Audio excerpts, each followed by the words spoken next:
तो टॉपिक जो पीएनसी का है लास्ट, ठीक है, दैट इज डी अरेंजमेंट्स।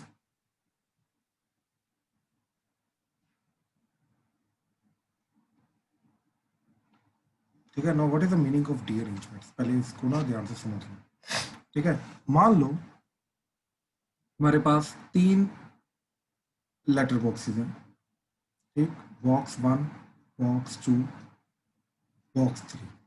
ठीक है, अब जब 3 लेटर्स को इन 3 बॉक्सेस के अंदर हम पोस्ट करेंगे, राइट, डालेंगे, तो किस तरीके से डाल सकते हैं?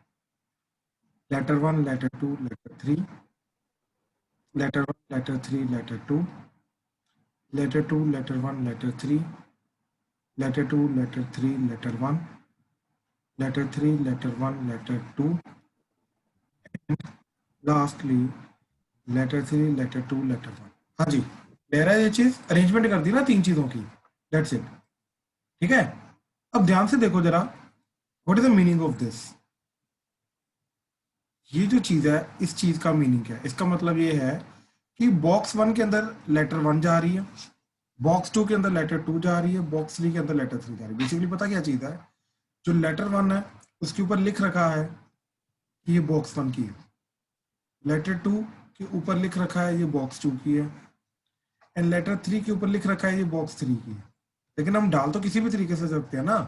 ठीक है, तो इसका मतलब ये है कि लेटर 1 को, जो लेटर 1 के ऊपर लिखा हुआ है बॉक्स 1 के है, उसको डाले बॉक्स 1 के अंदर ही। लेटर 3 जिसके ऊपर लिखा हुआ है बॉक्स 3 के, लेकिन उसको डाले बॉक्स 2 के अंदर। लेटर 3 जिसके ऊपर लिखा हुआ है बॉक्स 3 के, उसको डाले बॉक्स 3 के अंदर। एक सेकंड, ये लेटर 2 है, इधर लेटर 2 है। ठीक है, तो लेटर 2 वाली को बॉक्स 3 के अंदर डालें। इस चीज का मतलब ये है। ठीक है, तो टोटल ऐसे 6 केसेस पॉसिबल हैं। ठीक है, जिसके अंदर से क्या हो सकता है कि 3 लेटर्स को 3 एड्रेस्ड एनवलप, सॉरी अपना 3 लेटर्स को 3 बॉक्सेस के अंदर डाल सकते हैं, और लिखा पता है हमें कि कौन सी लेटर कौन सी बॉक्स में जानी चाहिए। ठीक है, हाँ जी, क्लियर हुआ? Yes sir. ठीक है, अच्छा, Yes, sir. ओके। अच्छा, तुम ऐसा भी लेके जा सकते हो कि लेटर्स हैं और लेटर्स को उनके एनवलप्स में डालना है, तो बॉक्सेस की जगह एनवलप्स भी लेके जा सकते हो।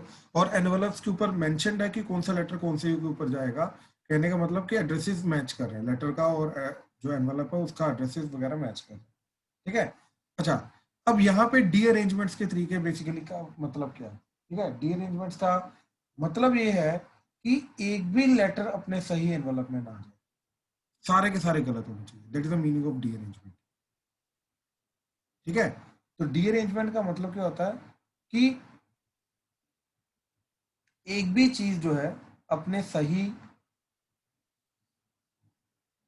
पते पे ना जाए। ठीक है, तो जैसे अब यहाँ पे अगर मैं काउंट करूं, तो देखो ये दोनों केसेस आ रहे हैं कि लेटर 1 जो है वो बॉक्स 1 में गई, यानी कि एक लेटर 1 सही चली गई, यानी कि इनको काउंट नहीं कर सकते। अब यहाँ से देखो थर्ड वाला केस जो है, ये लेटर 2 गई बॉक्स 1 में, गलत गया। लेटर 1 गया बॉक्स 2 में, गलत गया। लेटर 3 गया लेटर 3, सॉरी, लेटर 3 गया बॉक्स 3 में, ये तो सही गया। ठीक है, ये सही हो गया। तो इस ये भी डी अरेंजमेंट नहीं है। डी अरेंजमेंट का मतलब सबका डी अरेंजमेंट होना चाहिए। तो देखो, ये लेटर 2 बॉक्स 1 में बिल्कुल सही है, लेटर 3 बॉक्स 2 में बिल्कुल सही है, लेटर 1 बॉक्स 3 में बिल्कुल सही है, यानी कि इसको हम डी अरेंजमेंट में काउंट करेंगे। ठीक, अच्छा आगे देखो, जस्ट उसके अगला वाला केस क्या है हमारा, कि लेटर 3 बॉक्स 1 में बिल्कुल डी अरेंजमेंट है, लेटर 1 बॉक्स 2 में बिल्कुल, लेटर 2 बॉक्स 3 में बिल्कुल, तो ये भी डी अरेंजमेंट, तो इसको भी काउंट करेंगे। What about the last letter? ध्यान से देखो, लेटर 2 अपना सही में जा रहा है, लेटर 2 बॉक्स 2 में जा रहा है, तो इसको नहीं काउंट कर सकते। तो number of D arrangements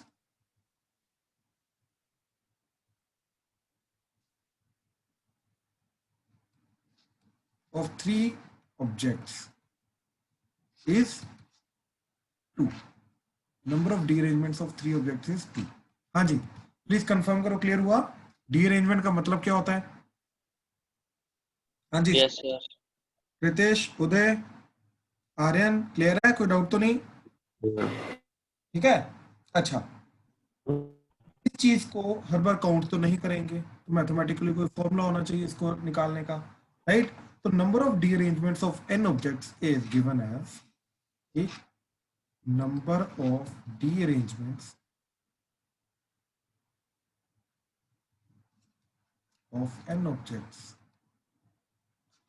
is given as n factorial multiply by 1 minus 1 by 1 factorial plus 1 by 2 factorial minus 1 by 3 factorial and so on till अब ये n तक जाएगा, ठीक है, 1 बाय n फैक्टोरियल।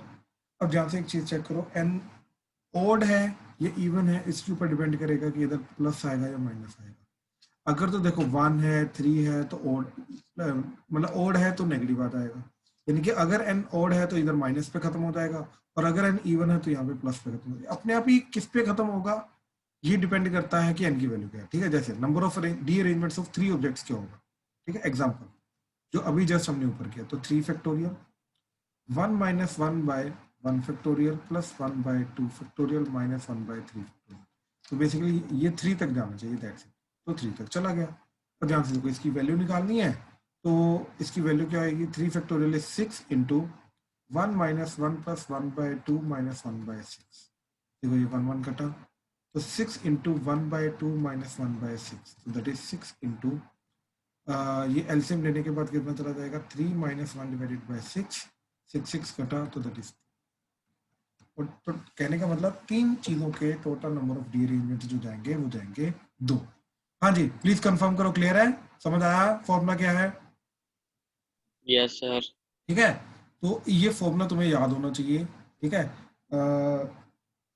अब इसी के रिलेटेड, ठीक है, एक एग्जांपल है जो तुम्हें देखना, ठीक, एक एग्जांपल है जो तुम्हें देखनी है अभी, इसको ट्राई करना है।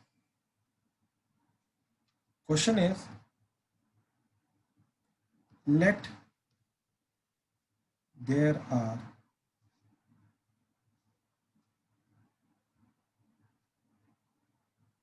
6 addressed envelopes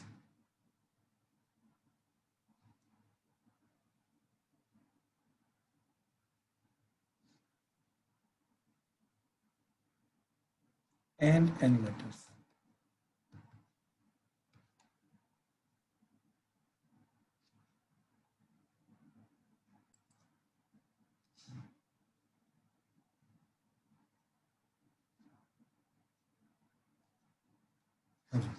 So there are 6 addressed envelopes and 6 letters corresponding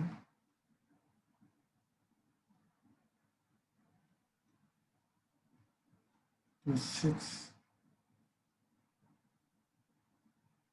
envelopes.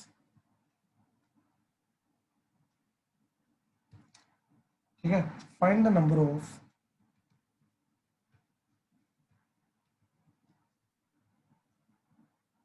ways of placing letters into envelopes, one in each, such that first case no letter goes into intended envelope, मतलब किसी अपने सही में नहीं जानी चाहिए। Second, exactly 2 letters are placed correctly. Third, exactly 5 are, चलो 5 random, 3 are wrongly placed, ठीक, and fourth is exactly 1 goes into wrong envelope। ठीक है, सोचो, जाओ जल्दी सोचो फिर डिस्कस करते हैं, कर लो ट्राई। हाँ जी, तो ध्यान से देखो, फर्स्ट वाले तो क्या आ जाएगा तुम्हारा, डायरेक्टली रीअरेंजमेंट के केसेस आ जाएंगे। ठीक है, क्या चीज़ की 6 एड्रेस एनवलप्स हैं, 6 लेटर्स हैं, तो उनको कोई भी अपने सही में नहीं जानी चाहिए, तो आ जाएगा 6 factorial 1 minus 1 by 1 factorial plus 1 by 2 minus 1 by 3 factorial plus 1 by 4 factorial minus 1 by 5 factorial plus 1 by 6 factorial. तो इसका अगर ध्यान से देखोगे 6 फैक्टोरियल, ठीक है, तो इसका ध्यान से देखोगे अगर, तो क्या चीज़ जाएगी, सबको 6 फैक्टोरियल बनाना डिनोमिनेटर को, तो इधर तो आ गया 6 फैक्टोरियल माइनस 1 फैक्टोरियल को 6 फैक्टोरियल बनाना, वो भी 6 फैक्टोरियल प्लस 2 फैक्टोरियल को 6 फैक्टोरियल बनाना, तो क्या आ जाएगा तुम्हारा 3 इंटू 4 इंटू 5 इंटू 6। ठीक है, एक सेकेंड मैं नीचे लिखता हूँ। ठीक है, या तो देखो वैल्यूज लिख दो, या तो इनको फैक्टोरियल में कन्वर्ट कर दो, तो ये आ जाएगा 6 factorial minus 6 factorial plus 2 factorial के ऊपर एलसीएम लेके क्या जाएगा 3 into 4 into 5 into 6 minus 3 factorial का जाएगा 4 इंटू 5 इंटू 6 प्लस 4 फैक्टोरियल का 5 इंटू 6 प्लस 5 फैक्टोरियल का प्लस माइनस इधर माइनस आएगा, इधर 6 प्लस 1 डिवाइडेड बाय 6 फैक्टोरियल, ये कटेगा, ये 6 फैक्टोरियल इससे कटा, तो अब क्या चीज़ जा रही है तुम्हारी 5 4 था 20 6 3 था 18। ठीक है, तो 360 माइनस 5 4 था 20 20 इंटू 6 120 माइनस सॉरी प्लस 5 6 था 30 माइनस 6 प्लस 1। ठीक है, तो कितना आ गया तुम्हारा, दैट इज 391 पॉजिटिव वाली आ जाएंगी माइनस 126 नेगेटिव वाला आ जाएगा, तो 391 माइनस 126।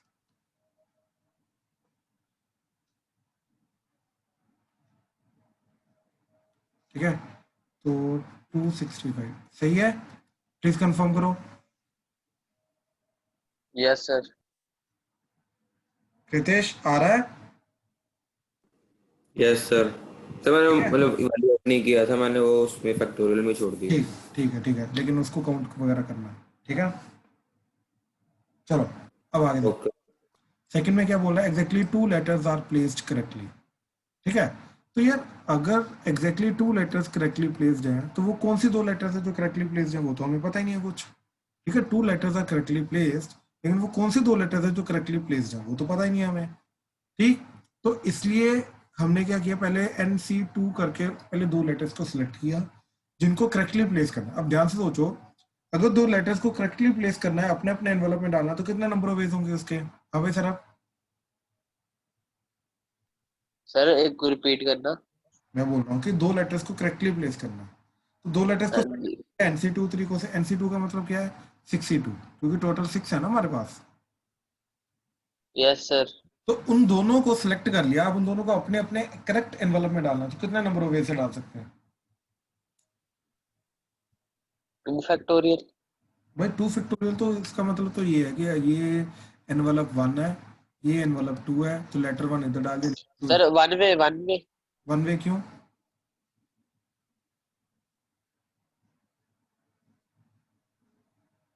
क्यों। सर क्योंकि दो है तो वो एक एक में जाए, अपने में जाएगा, दूसरा अपने में जाएगा। बिल्कुल सही, बिल्कुल सही। ठीक है ना, लेटर 1 को अपने में डालने के लिए, अपने एड्रेस जनरल में डालने के लिए एक ही तरीका है, लेटर 2 का भी एक तरीका है, तो ऑब्वियसली इसका एक ही तरीका है। ठीक है, तो 62 से क्या आ जाएगा हमारा, दो लेटर्स को सिलेक्ट कर लिए जिनको करेक्ट एनवलप में डालना है, एंड उनको करेक्ट एनवलप में डालने का तरीका क्या आ जाएगा हमारा, that is nothing but 2 factorial, sorry 1। ठीक है, अब बाकी 4 करेक्ट नहीं जाने चाहिए, यानी कि उनका डी-अरेंजमेंट करना है, तो इनटू बाकी 4 का नंबर ऑफ डी-अरेंजमेंट्स, तो ये आ जाएगा 1 minus 1 by 1 factorial plus 1 by 2 factorial minus 1 by 3 factorial plus 1 by 4 factorial. so this would be the total answer। हाँ जी, प्लीज कंफर्म करो, क्लियर हुआ। सर हाँ जी, सर मैंने क्या किया कि 64 कर लिया, क्योंकि वो 4 गलत जाने चाहिए थे ना, तो 4 सेलेक्ट करके 4 का ही डिसअरेंजमेंट वाला लगा एक ही लिया। बात है, एक ही बात है। तुम्हें अगर याद है तो NCR जो होता है वो NCN-R के बराबर होता है, तो 62 जो है वो 64 के बराबर होता है। इसकी जगह तुम 62 लिखो या 64 लिखो, it's one and the same. हाँ जी सर, वो तो पता है, पर सर लॉजिक मैं कह रहा हूँ वो लॉजिक सही बिल्कुल है। सही है, लॉजिक बिल्कुल सही है। ठीक है सर। तुमने करेक्ट प्लेस करने वालों को, मैंने करेक्ट प्लेस करने वालों को सिलेक्ट किया, तुमने इनकरेक्ट प्ले जो प्लेस करना है जिनको, उनको सिलेक्ट किया, तो it's one and the same thing. ठीक है। Okay sir. हाँ 6 में से 2 ही केस आएंगे 6 लेटर्स के, या तो करेक्टली प्लेस्ड है या तो इनकरेक्टली प्लेस्ड है, ठीक है, तो उसके ऊपर आ जाएगा। तो इसका आंसर क्या जा रहा है 15, 62 हमारा 15 होता है, इंटू 4 फैक्टोरियल, इंटू इधर आ जाएगा तुम्हारा 4 factorial minus 4 factorial plus 3 into 4 minus 4 plus 1 divided by 4 factorial. तो ये दोनों कटेंगे, ये दोनों कटेंगे, तो 15 इंटू 4 3 12 माइनस 4 प्लस 1, ठीक है, तो ये कितना जाएगा तुम्हारा 9, तो 15 इंटू 9 दैट इज 135, ठीक है। अच्छा थर्ड देखो जरा, थर्ड में क्या बोल रहा है एग्जैक्टली 3 आर रॉन्गली प्लेस्ड, तो इसका क्या करोगे भाई? सर 63 लेके 3 फैक्टोरियल कर बिल्कुल देंगे। सही, तो 63 into 3 factorial 1 minus 1 by 2 factorial, sorry 1 factorial plus 1 by 2 factorial minus 1 by 3 factorial, तो दैट इज 63। 63 की वैल्यू कितनी होती है 6 into 5 into 4 divided by 3 factorial, 3 factorial इसके साथ कटेगा तो आ जाएगा 5 4 20, 20 इंटू 3 फैक्टोरियल 1 माइनस, अच्छा एलसीएम ले लो, 3 factorial minus 3 factorial plus 3 minus 1 divided by 3 factorial, ये भी कटा ये भी कटा, तो दैट इज 20 इंटू 2, तो दैट इज 40 केसेस, ठीक है। अच्छा फोर्थ का आंसर बोलो जरा क्या? 6 ways. Exactly 1 goes into wrong एन वाला, ठीक है, कैसे?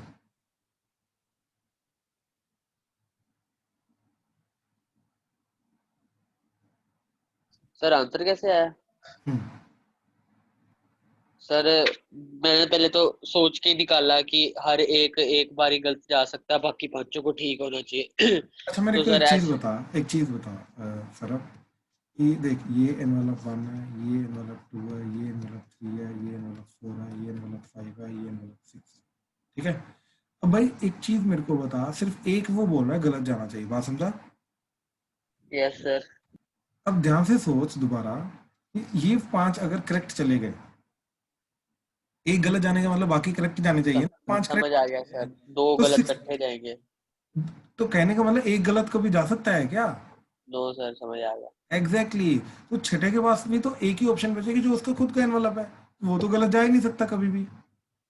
हाँ जी सर। कम से कम 2 गलत जाने चाहिए, कम से कम एक गलत तो कभी जा ही नहीं सकता, इसके नंबर ऑफ वे 0। अब ये तो सोच के आ गया।